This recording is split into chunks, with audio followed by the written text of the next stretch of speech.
जफर इस्लाम जी हमारे साथ हैं। जफर इस्लाम जी, बहुत देर तो नहीं कर दी ये फैसला लेने में? देखिए, जो फैसला होता है सही टाइम पे सही पार्टी का फैसला होगा, इसलिए अभी फौरन ही ये फैसला आपके चैनल पे बैठा हूं तो मुझे भी इसकी जानकारी मिली। ऐसे में कोई टीका टिप्पणी मुझे लगता है नहीं, मेरी बिना जानकारी के नहीं मुझे करना चाहिए। लेकिन अब जो भी फैसला हुआ है और जो आपके सामने दिख रहा है, ये शायद पार्टी का फैसला होगा। और मैं समझता हूं कि पार्टी जब उचित समझती है तभी ऐसे फैसले लेती है। और इसका इसका जो है जो इंडिकेशन आप कह रहे हैं कि पहले से, लेकिन हम लोगों को इसका ऐसा कोई इंडिकेशन नहीं था। लेकिन अभी नहीं सर, क्योंकि याद कीजिए 15 अक्टूबर को सर मैसेज मिला है, तो 15 अक्टूबर को दिल्ली में बैठक हुई और 19 बीजेपी विधायकों ने बाकायदा एक चिट्ठी लिखी जो कि सोशल मीडिया पर काफी वायरल हुआ, जिसमें वो कह रहे हैं कि वहां जिस तरह की स्थितियां हैं उस पर नियंत्रण नहीं कर पा रहे मुख्यमंत्री और इनको इस्तीफा दे देना चाहिए। लेकिन ऐसी क्या वजह रही सर कि अपने ही विधायकों को नहीं सुना पार्टी ने, आलाकमान ने, और इस्तीफे की जो लगातार मांग खुद आपके विधायक करते रहे, अब जाकर ये फैसला हुआ?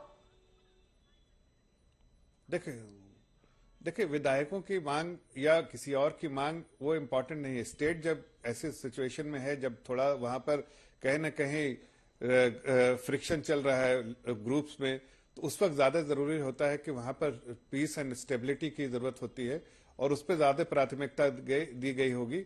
और अब जब पीस एंड स्टेबिलिटी वहां काफी दिख रहा है, तो ऐसे में जो लीडरशिप को समझ लगा होगा कि अब चेंज करने का समय आ गया। लेकिन जफर जी, ये भी तो जरूरी है कि मुख्यमंत्री अगर राज्य का आप शांति व्यवस्था बनाए रखने की बात या उसको बहाल करने की बात अगर करते हैं तो सबसे ज्यादा जिम्मेदारी तो मुख्यमंत्री की बन जाती है। अगर उनके खुद के विधायक कह रहे हैं नहीं हो पा रहा है, फिर भी इंतजार इस बात का उनको बनाए रखिए, शांति लाइए, तो ये फैसला पहले क्यों नहीं लिया गया?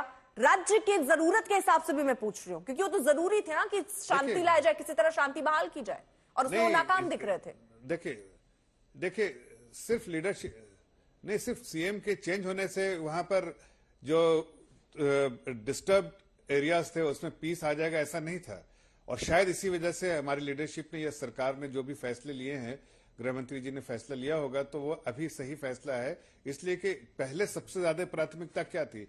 क्या मुख्यमंत्री को जी को चेंज करना, या प्राथमिकता थी कि वहां स्टेबिलिटी और पीस एंड स्टेबिलिटी की जरूरत थी? अब वो अचीव करने के बाद जो बाकी चीजें हैं, जो लोगों की जो उम्मीदें थी, उस पर सरकार ने फैसला लिया होगा। लेकिन बाकी चीजें जो भी हो, ठीक है, लेकिन फैसला जब उसी वक्त सरकार लेती है जब सभी पहलू को ध्यान में रखते जो उचित फैसला होता है वो लेती है। ठीक है, सुरेंद्र राजपूत जी।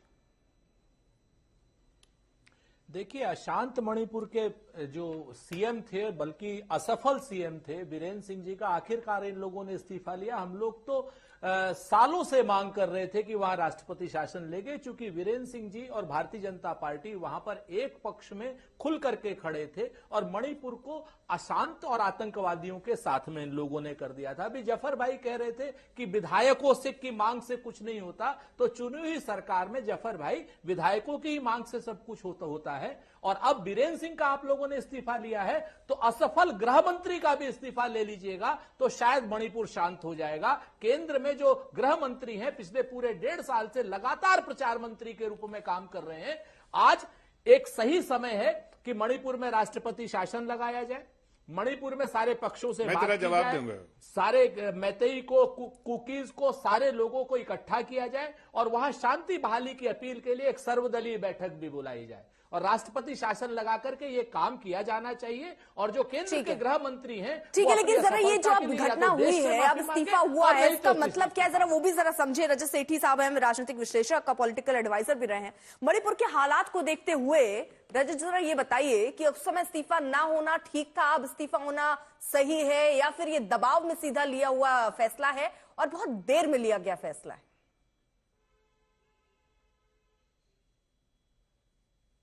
सॉरी, देखिए अर्पिता जी, मैं बीरेन्द्र जी के पहले टर्म में उनका पॉलिटिकल इकोनॉमिक एडवाइजर रह चुका हूं और वहां पे पिछले पहले टर्म में काफी तरीके से शांति की बहाली की गई। एक ऐसा राज्य जो उसके पिछले 10-15 सालों से करीब 1600 हत्याएं हुई थी इस प्रदेश में, और वो उसमें एक 15 साल से कांग्रेस का शासन चलता आ रहा था और लगातार ये सारे केसेस, फेक एनकाउंटर से लेके तमाम ऐसे केसेस आज भी सुप्रीम कोर्ट में पेंडिंग हैं।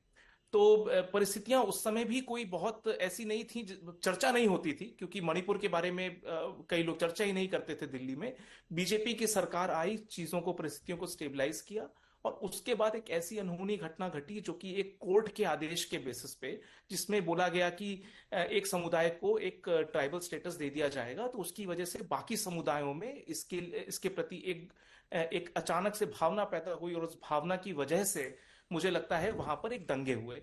अब जब दंगे चल रहे थे, उसमें कई सारी विदेशी ताकतें भी इन्वॉल्व हो गई, क्रॉस बॉर्डर टेररिज्म भी इन्वॉल्व हुआ, हथियार बाहर से आना शुरू हुए, बहुत सारी ऐसी पेचीदा समस्याएं होना शुरू हो गई। होम मिनिस्ट्री का यह दायित्व था कि पहले बॉर्डर को कंट्रोल किया जाए। तो अगर आप ये देखें कि आनन फानन में कोई भी डिसीजन ले सकता है कि अच्छा आप सरकार को हटा दीजिए, प्रेसिडेंट रूल लगाइए, लेकिन उसमें जो रिप्रेजेंटेशन गवर्नमेंट के माध्यम से हो सकता था इतने सारे समुदायों का, वो खो जाता। मुझे लगता है बहुत तरीके से एक क्रोनोलॉजिकली होम मिनिस्टर ने चल के एक एक स्टेप लिया, वहां पर सिक्योरिटी एडवाइजर लगाया, अभी ही एक फिलहाल में गवर्नर भेजा, पिछले गवर्नर को भी हटाया, और जो गवर्नर भेजा अजय भल्ला जी को, जो होम सेक्रेटरी रह चुके हैं भारत सरकार के, उनको भेजा जो वहां की परिस्थितियों को समझते हैं। पिछले कुछ दिनों से मैसिव क्रैकडाउन एनआईए का चल रहा है। जो भी ऐसे वहां पर ग्रुप्स हैं, अंडरग्राउंड ग्रुप्स हैं, जो कि आर्म्स को लेकर, वेपन्स को लेकर हाथों में थे, उनको अजय भल्ला जी के माध्यम से और एनआईए के माध्यम से मैसिव क्रैकडाउन हो रहा है। तो जब ये क्रैकडाउन हुआ और परिस्थिति ऐसी बनी कि अब पॉलिटिकल सोल्यूशन की तरफ आगे बढ़ा जा सकता है, तो उसमें मणिपुर के सीएम का रेजिग्नेशन एक जरूरी पड़ाव था। उनके रिजाइन करने के बाद एक सर्वदलीय बैठक होगी, और बीजेपी की खुद की भी एक इंटरनल बैठक होगी, जिसमें कुकी समुदाय, नागा समुदाय और बाकी समुदाय के लोग, मैतेई समुदाय के लोग सब इकट्ठे होंगे और चर्चा करेंगे कि कैसे एक लेवल आप क्रिएट कर सकते हैं, इम्फाल वैली में कुकी आके रह सकें, कई लोग बाहर जा सकें, सारे ग्रुप्स की क्या क्या जन भावनाएं हैं उसको टेबल किया जा सके, एक नए सिस्टम से यहां से प्रक्रिया प्रारंभ होगी। ठीक है, इंद्रजीत कुंडू भी हमारे साथ जुड़ चुके हैं और आशुतोष भी हमारे साथ। आशुतोष, आऊंगी मैं आपके पास। जरा इंद्रजीत आपसे समझ लूं कि अब आगे क्या। देखिए, क्लियरली इस वक्त होम मिनिस्टर अमित शाह से मिलने के बाद जब वीरेंद्र सिंह वापस गए और सीधा उन्होंने रेजिग्नेशन डाल दिया है, इसका मतलब ये है कि कहीं ना कहीं बीजेपी की ओर से जो सेंट्रल लीडरशिप है, हाई कमांड है, उन्होंने ये मैसेज डाल दिया है। अब एक नया चीफ मिनिस्टरियल पोजीशन ढूंढना पड़ेगा, somebody जो सबको एक साथ लेके मणिपुर में चल सके, क्योंकि कहीं ना कहीं एक रिकॉन्सिलिएशन की बात भी चल रही है, क्योंकि दोनों संप्रदाय जो इतनी क्लैशेस 1.5 साल से वहां पे चल रही है, और जो एक तनावपूर्ण सिचुएशन ग्राउंड में बना हुआ था, उसके लिए कहीं ना कहीं सभी मान रहे थे। और ऐसे बीजेपी के अंदर भी अगर आप मणिपुर में देखें तो वहां पे भी कहीं ना कहीं अंदरूनी तौर पे ये एक आवाज उठ के आ रहा था कि बीरेंद्र सिंह को रिजाइन करना चाहिए, उनको अपने पद से हट जाना चाहिए, तभी जाके ये जो रिकॉन्सिलिएशन प्रोसेस है वो कहीं ना कहीं शुरू हो सकता है। तो ये एक पॉजिटिव मैसेज भी मानना चाहिए, क्योंकि सेंट्रल गवर्नमेंट की ओर से जैसा कि हम लोग पिछले कुछ महीने में देखा है कि जो स्टेप्स लिए गए हैं उसे कहीं ना कहीं एक नॉर्मलाइजेशन की कोशिश हो रही है, और उसी नॉर्मलाइजेशन प्रोसेस के चलते इसको मानना चाहिए कि बीरेंद्र सिंह को हटाया जा रहा है, और उनका रेजिग्नेशन होम मिनिस्टर से मिलने के बाद, जिस दिन उन्होंने होम मिनिस्टर से मिले उसी दिन वापस आके उन्होंने रिजाइन कर दिया। तो कहीं ना कहीं the writing was on the wall, it was only a matter of time. तो वही देखने को मिल रहा है। ठीक है, आशुतोष आपसे भी एक प्रक्रिया कि क्या वाकई आपको लगता है ये समझदारी भरा फैसला था कि पहले स्थिति को थोड़ा सा नॉर्मल होने दिया जाए, फूक फूक कर कदम रखा जाए, अब इस्तीफा लेंगे तो चीजें बेहतर रहेंगी, पहले ले लेते तो चीजें खराब हो जाएंगी? देखिए अर्पिता जी, ये जो मणिपुर का पूरा मामला है, एक ऐसी पहेली है जो आज तक किसी को समझ में नहीं है। एक नॉन परफॉर्मिंग चीफ मिनिस्टर को इतने लंबे समय तक रखा गया, क्यों रखा गया मेरी समझ के बिल्कुल परे। आज की तारीख में इनको हटाया गया। आपकी आवाज ठीक ढंग से हम तक नहीं पहुंच पा रही है आशुतोष। हाँ जी, अब बोलिए एक बार फिर से। चलिए एक बार फिर से उनसे कनेक्ट करेंगे, लेकिन फिलहाल ये आपको बता दें, काफी उठापटक के बाद जिस तरह की स्थिति थी, क्योंकि बता दें आपको मैतेई समुदाय से ही आते हैं सीएम, बरसों से मणिपुर में अनुसूचित जनजाति का दर्जा ही मांग रही है ये मैतेई समुदाय, और ऐसे में दिल्ली आए, दिल्ली से लौटते ही बीरेंद्र सिंह ने सीएम पद छोड़ दिया है। नाराजगी पहले से थी, न सिर्फ लोगों में दिख रही थी, ये नाराजगी खुद बीजेपी के विधायकों में नजर आने लग गई थी और वो बकायदा चिट्ठी लिख रहे थे जो वायरल भी हुई, जिसमें वो इस्तीफे की मांग कर रहे थे। लेकिन अमित शाह से लगातार उनके मिलने का सिलसिला चलता रहा। पहली बार नहीं कि वो यहां दिल्ली आए हैं या अमित शाह वहां नहीं गए, लेकिन ये मुलाकातों का दौर चला। अमित शाह से वो मुलाकात करने के लिए दिल्ली भी आए और जब भी दिल्ली आ रहे थे हर बार सुगबुगाहट हो रही थी कि क्या वो इस्तीफा देंगे। लेकिन इस बार जब वो मुलाकात करके गए तो इस्तीफा उन्होंने दिया। लेकिन इंद्रजीत, अब बड़ा सवाल यही है कि आगे कौन होगा चेहरा, क्योंकि किसी ना किसी एक चेहरे को आपको सामने रखना पड़ेगा और वो ऐसा चेहरा जो वहां की स्थिति को भी सही रखे, स्वीकार्य भी हो, विधायकों के द्वारा भी हो, लोग भी उसे पसंद करें।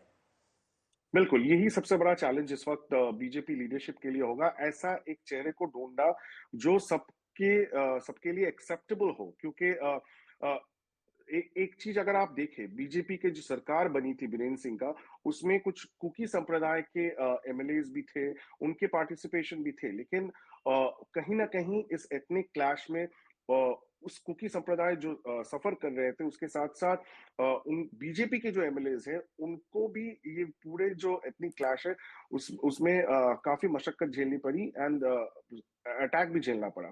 तो कहीं ना कहीं उस तरह का गुस्सा भी था और बीजेपी को कहीं ना कहीं ये लग रहा था कि अगर बीरेन्द्र सिंह को हटा दिया जाए तो जो मेते संप्रदाय है, जो मेजोरिटी कम्युनिटी है, कहीं उनकी सेंटिमेंट्स को आहत ना हो। लेकिन जिस तरह क्योंकि देखिए 53% है मेते समुदाय की अगर देखें आबादी, क्या इसी वजह से ये कदम उठाने में देर हुई? और क्या एक चीज जरा इंद्रजीत बताइए कि अब जो अगला सीएम होगा क्या इसी समुदाय के रखने पर कोशिश होगी? क्योंकि अब 53% जो आबादी है उसको आप नाराज नहीं करना चाहेंगे, हटाने में भी इसी बात को लेकर देर हुई। और जब आप नया कोई सीएम रख रहे हैं तो ये सारे पहलू मणिपुर के लिहाज से खासतौर पर सोचकर रखने होंगे। बहुत ही महत्वपूर्ण है और ये तो मतलब ये जो है ये सेंट्रल प्रेमाइस है बीजेपी के लिए। इसको कहीं ना कहीं एड्रेस करना ही पड़ेगा, चाहे वो मेते संप्रदाय से हो या कुकी संप्रदाय से हो। लेकिन ऐसा कोई एक चेहरा जो सबके लिए एक्सेप्टेबल हो। 1.5 साल हो चुका है मणिपुर की ये परिस्थिति, कहीं ना कहीं नॉर्मलाइजेशन की कोशिश जरूर हो रही है, लेकिन पूरी तरह से सिचुएशन नॉर्मल नहीं हुआ है। और यही कारण है कि जो मेते संप्रदाय है उनमें भी काफी गुस्सा है, उसको भी एड्रेस करने की जरूरत है। जब तक बिल्कुल, और बहुत दिलचस्प, क्योंकि यहाँ पर एक एक कदम फूंक कर रखने की जरूरत है कि 1972 में मणिपुर अलग राज्य बना, लेकिन यहाँ 3 दशक तक राजनीतिक अस्थिरता हावी रही। 30 साल में यहाँ 18 बार सरकारें बदली। तो कुल मिलाकर यहाँ जो कदम उठाने हैं वो बहुत समझदारी के साथ उठाने हैं। देर हुई या रणनीति के तहत ये इस्तीफा हुआ, लेकिन बड़ी खबर यही है कि मणिपुर में फिलहाल मुख्यमंत्री ने इस्तीफा दे दिया है। बड़ी खबर पर लगातार नजर बनी हुई है।